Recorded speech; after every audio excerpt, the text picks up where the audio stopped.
गांधी परिवार अब ईडी की रडार पर है। लगातार तीसरे दिन सोनिया गांधी के दामाद रॉबर्ट वाड्रा से ईडी पूछताछ कर रही है और इस तरीके से लगातार रॉबर्ट वाड्रा की मुश्किलें बढ़ती हुई दिखाई दे रही हैं। एक बार फिर प्रियंका गांधी वाड्रा के साथ रॉबर्ट वाड्रा ईडी के दफ्तर पहुंचे हैं, जहां पर उनसे पूछताछ होगी। दरअसल जमीन सौदे से जुड़ा यह पूरा मामला है जिसमें रॉबर्ट वाड्रा से ईडी पूछताछ कर रही है और इस ईडी की पूछताछ से, इस पूरी कार्रवाई से रॉबर्ट वाड्रा लगातार बौखलाए हुए हैं। वो ये कह रहे हैं कि दरअसल ईडी का राजनीतिक दुरुपयोग हो रहा है। उन्होंने कहा कि मुझे जितना परेशान किया जाएगा मैं उतना ज्यादा मजबूत होकर सामने आऊंगा। इतना ही नहीं, रॉबर्ट वाड्रा ने तो राजनीति में आने के संकेत भी दे दिए हैं और कह रहे हैं कि कांग्रेस के लिए वो मेहनत करेंगे और ये तमाम बातें रॉबर्ट वाड्रा की तरफ से कही गई हैं। क्या कुछ वो कह रहे हैं, जरा सुनिए। बिल्कुल है पॉलिटिकल वेंडेटा, दुरुपयोग हो रहा है एजेंसियों का, गलत है।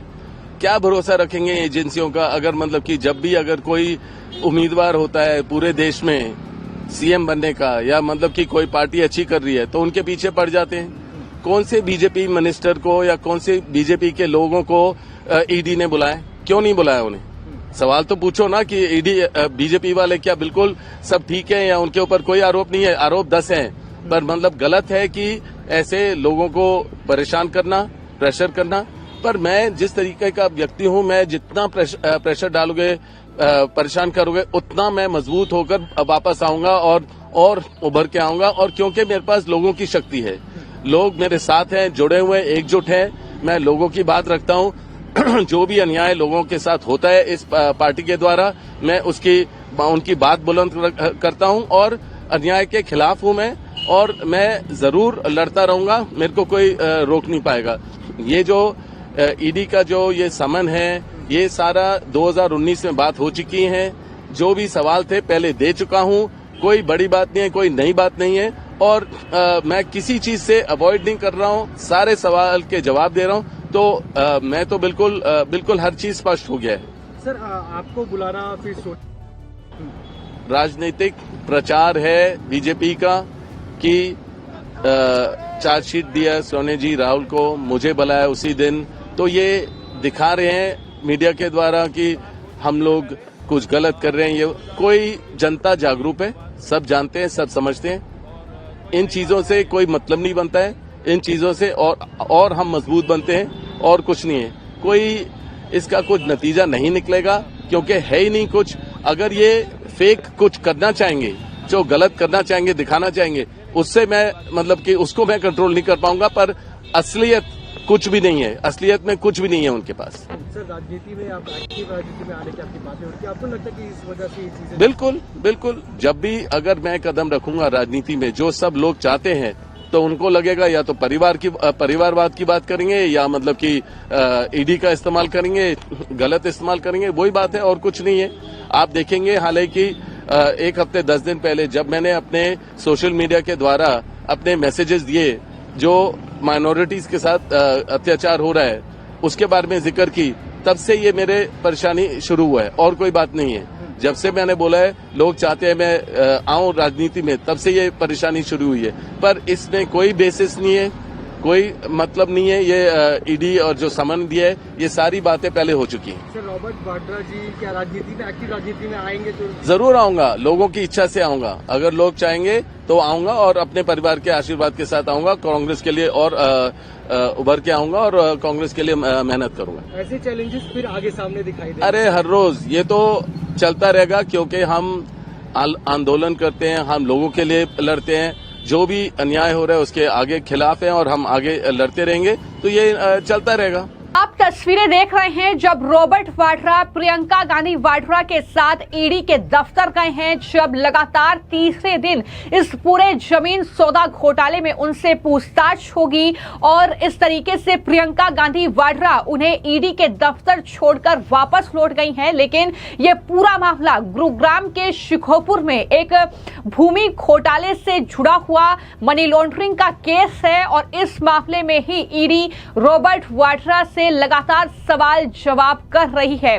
तो तो ऐसे में अब रॉबर्ट वाड्रा तो बौखलाए हुए हैं ही इस पूरी कार्रवाई को लेकर, लेकिन लगातार कांग्रेस पार्टी विरोध प्रदर्शन कर रही है, क्योंकि दूसरी तरफ नेशनल हेराल्ड केस में सोनिया गांधी और राहुल गांधी के खिलाफ भी ईडी ने चार्जशीट दायर कर दी है और 25 अप्रैल को उस मामले में भी सुनवाई होगी। तो ऐसे में तमाम जो कांग्रेस पार्टी के नेता हैं वो लगातार प्रधानमंत्री नरेंद्र मोदी पर यह आरोप लगा रहे हैं कि दरअसल पीएम जब कांग्रेस पार्टी से डरते हैं तो इस तरीके से ईडी का दुरुपयोग करते हैं। लेकिन वहीं पर जो इस पूरे मामले में रॉबर्ट वाड्रा पर शिकंजा कसा गया है, दरअसल ये पूरा मामला जैसा कि मैंने बताया कि पैसों से जुड़ा है कि रॉबर्ट वाड्रा ने 3.5 एकड़ जमीन जो कि 7.5 करोड़ में खरीदी थी, उससे कुछ महीने बाद 58 करोड़ में बेचा था। और यही ये पूरा मामला है।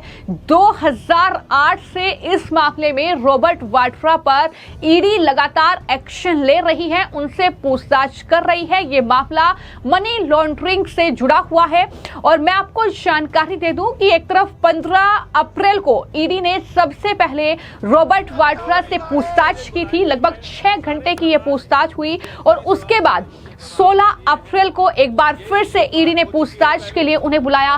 5 घंटे की पूछताछ की और आज एक बार फिर से रॉबर्ट वाड्रा ईडी के दफ्तर में मौजूद हैं और वहां पर उनसे ईडी इस पूरे घोटाले के सिलसिले में पूछताछ कर रही है। अब सवाल यह है कि क्या रॉबर्ट वाड्रा से ईडी जो पूछताछ कर रही है उसके बाद उन पर कोई कानूनी शिकंजा कसा जाएगा? क्या रॉबर्ट वाड्रा की इस पूरे घोटाले के सिलसिले में गिरफ्तारी होगी? ये बड़ा सवाल बना हुआ है। जिस तरीके से लगातार ईडी जो है रॉबर्ट वाड्रा से पूछताछ कर रही है, तो इस तरीके से ये 58 करोड़ रुपए में जो जमीन उन्होंने बेची 7.5 करोड़ रुपए में खरीदकर, वही सवाल है कि जमीन के दाम इतनी जल्दी कैसे बढ़ गए और क्या काले धन को सफेद करने के लिए ये पूरा घोटाला जो है किया गया है?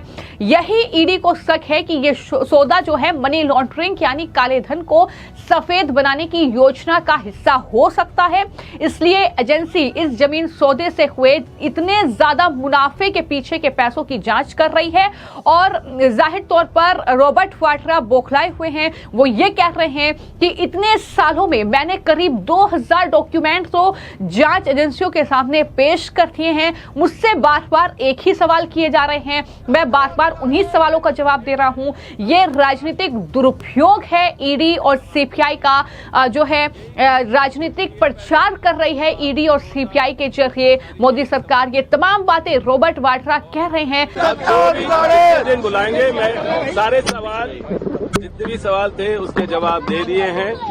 यही चीज बात हो चुकी है पहले 2019 में, सारी यही सवाल पहले दे दी चुके हैं और कोई नई बात नहीं है। सर, आपने 23,000 पन्नों का जवाब दिया, अब क्या ईडी को अब क्या चाहिए? ये जो सरकार है उनका प्रचार करने का तरीका है, मिसयूज करने का तरीका है, दुरुपयोग हो रहा है। हम झेलने की क्षमता हमें है, हम झेलेंगे, कोई ऐसी बात नहीं है।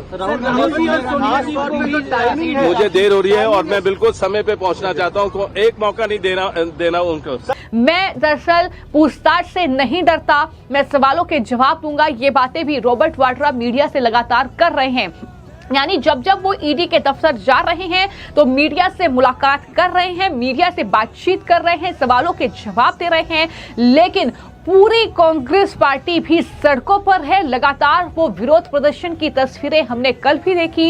एक तरफ नेशनल हेराल्ड केस में राहुल और सोनिया गांधी की मुश्किलें बढ़ रही हैं, तो दूसरी तरफ सोनिया गांधी के दामाद रॉबर्ट वाड्रा पर ईडी ने जिस तरीके से शिकंजा कसा है, जिस तरीके से गांधी परिवार फिलहाल ईडी की रडार पर है, तो ऐसे में जाहिर तौर पर मुश्किलें कई गुना तक बढ़ चुकी हैं। और अब किस तरीके से जो है सवाल जवाब रॉबर्ट वाड्रा से आज फिर होंगे, क्या वो सवालों का जवाब देंगे?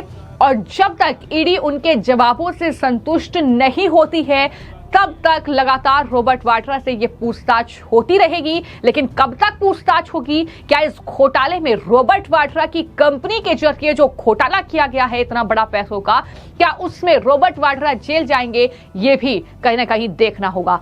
फिलहाल आपकी इस खबर को लेकर क्या राय है हमें कमेंट बॉक्स में जरूर लिखें। धन्यवाद।